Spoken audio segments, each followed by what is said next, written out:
Avoid debt. Young men starting in life should avoid running into debt. There is scarcely anything that drags a person down like debt. It is a slavish position to get in, yet we find many a young man, hardly out of his teens, running in debt. He meets a chum and says, "Look at this. I have got trusted for a new suit of clothes." He seems to look upon the clothes as so much given to him. Well, it frequently is so, but if he succeeds in paying and then gets trusted again, he is adopting a habit which will keep him in poverty through life.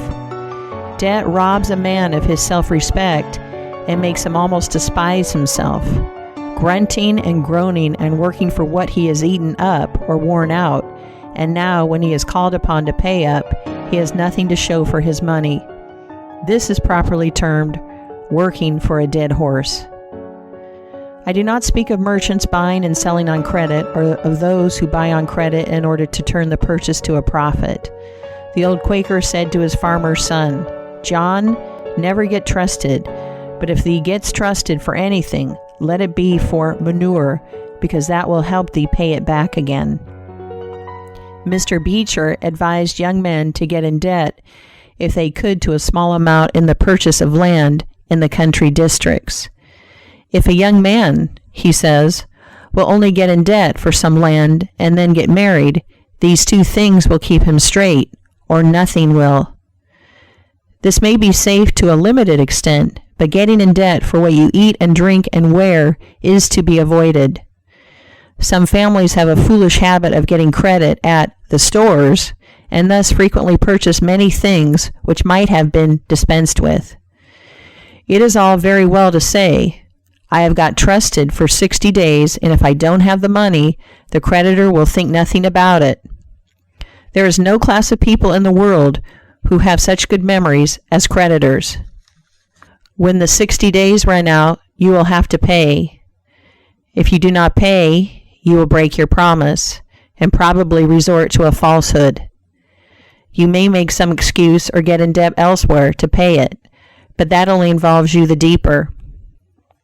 A good-looking, lazy young fellow, who was the apprentice boy, Horatio, his employer said, "Horatio, did you ever see a snail?" "I think I have," he drawled out. "You must have met him then, for I am sure you never overtook one," said the boss. Your creditor will meet you or overtake you and say, "Now, my young friend, you agreed to pay me. You have not done it. You must give me your note." You give the note on interest, and it commences working against you. It is a dead horse. The creditor goes to bed at night and wakes up in the morning better off than when he retired to bed, because his interest has increased during the night. But you grow poorer while you are sleeping, for the interest is accumulating against you.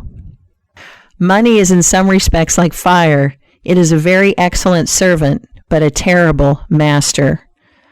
When you have it mastering you, when interest is constantly piling up against you, it will keep you down in the worst kind of slavery.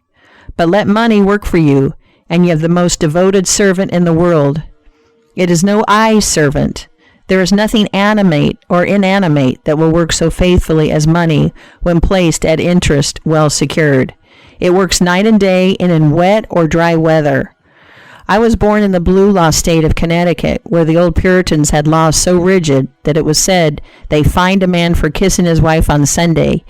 Yet these rich old Puritans would have thousands of dollars at interest, and on Saturday night would be worth a certain amount. On Sunday they would go to church and perform all the duties of a Christian. On waking up on Monday morning, they would find themselves considerably richer than the Saturday night previous, simply because their money placed at interest had worked faithfully for them all day Sunday, according to law. Do not let it work against you. If you do, there is no chance for success in life. So